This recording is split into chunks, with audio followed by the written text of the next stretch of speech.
The Battle of the Persian Gate was a military conflict between Achaemenid Persian army, commanded by the satrap of Persis, Ariobarzanes, and the invading Macedonian army, commanded by Alexander the Great. In the winter of 330 BC, Ariobarzanes led a last stand of the outnumbered Persian forces and held the Macedonian army for a month. Alexander eventually found a path to the rear of the Persians from the captured prisoners of war or a local shepherd. Background: the Persian Empire suffered a series of defeats against the Macedonian forces at Issus and Gaugamela, and by the end of 331 BC Alexander had advanced to Babylon and Susa. A royal road connected Susa with the more eastern capitals of Persepolis and Pasargadae in Persis, and was the natural venue for Alexander's continued campaign. Meanwhile, King Darius III was building a new army at Ecbatana. Ariobarzanes was charged with preventing the Macedonian advance into Persis,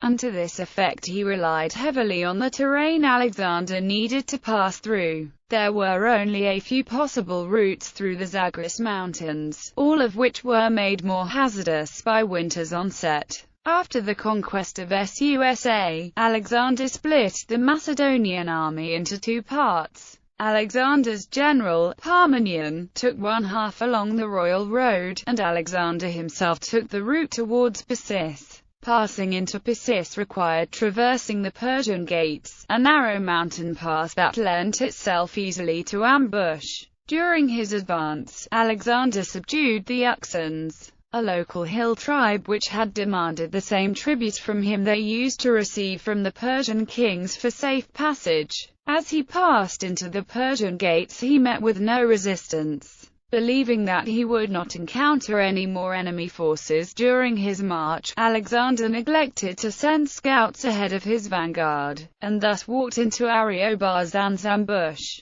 The valley preceding the Persian Gate, called the Tangmiran, is initially very wide, allowing the Macedonian army to enter the mountains at full march. Ariobarzanes occupied a position near the modern-day village of Cheshire. The road curves to the southeast and narrows considerably at that point, making the terrain particularly treacherous. According to historian Arrian, Ariobarzanes had a force of 40,000 infantry and 700 cavalry who faced a Macedonian force of over 10,000. Encyclopedia Ranica suggests a number of defenders of just 700 men. Battle. The Persian Gate was only a couple of meters wide at the point of ambush.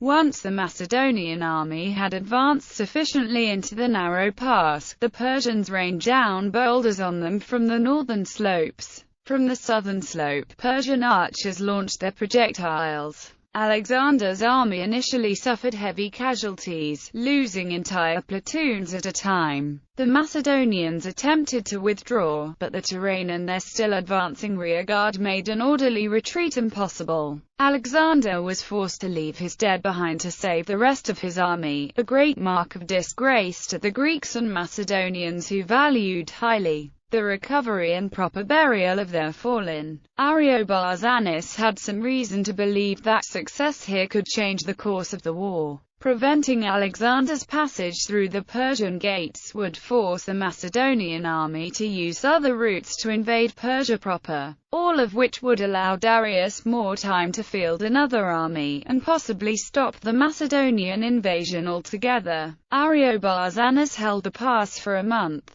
but Alexander succeeded in encircling the Persian army in a pincer attack with philotas and broke through the Persian defences. Alexander and his elite contingent then attacked the force of Ariobarzanes from above in a surprise attack until the Persians could no longer block the pass. Accounts of how he did so vary widely. Curtius and Arrian both report that prisoners of war led Alexander through the mountains to the rear of the Persian position, while a token force remained in the Macedonian camp under the command of Craterus. The Persians fought a memorable fight. Unarmed as they were, they seized the armed men in their embrace, and dragging them down to the ground, stabbed most of them with their own weapons. Diodorus and Plutarch generally concur with this assessment, although their numbers vary widely. Modern historians W. Heckel and Stein also lend credence to this argument. Although precise figures are unavailable, some historians say that this engagement cost Alexander his greatest losses during his campaign to conquer Persia. Utab, the sister of Ariobarzanes, satrap of Persis, fought alongside her brother in the battle. According to some accounts, Ariobarzanes and his surviving companions were trapped, but rather than surrender,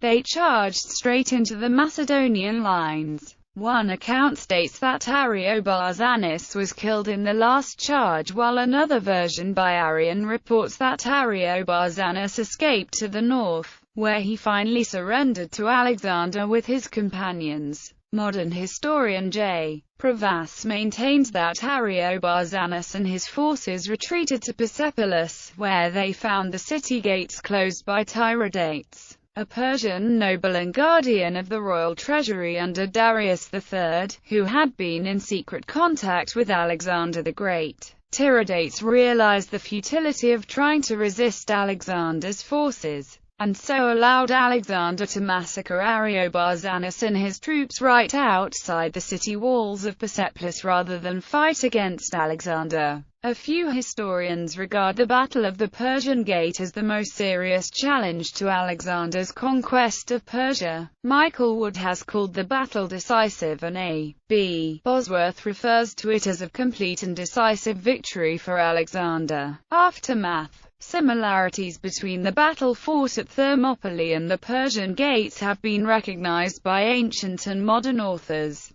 The Persian Gates played the role of a Persian Thermopylae, and like Thermopylae it fell. The Battle of the Persian Gates served as a kind of reversal of the Battle of Thermopylae, fought in Greece in 480 BC in an attempt to hold off the invading Persian forces. Here, on Alexander's campaign to exact revenge for the Persian invasion of Greece, he faced the same situation from the Persians. There are also accounts that an Iranian shepherd led Alexander's forces around the Persian defenses, just as a local Greek showed the Persian forces a secret path around the pass at Thermopylae. The defeat of Ariobarzanes' forces at the Persian Gate removed the last military obstacle between Alexander and Persepolis. Upon his arrival at the city of Persepolis, Alexander appointed a general named Phraser Ortes his successor of Ariobarzanes. Alexander seized the treasury of Persepolis, which at the time held the largest concentration of wealth in the world, and guaranteed himself financial independence from the Greek states. 4 months later, Alexander allowed the troops to loot Persepolis, kill all its men and enslave all its women, perhaps as a way to fulfill the expectations of his army and the Greek citizens, or perhaps as a final act of vengeance towards the Persians.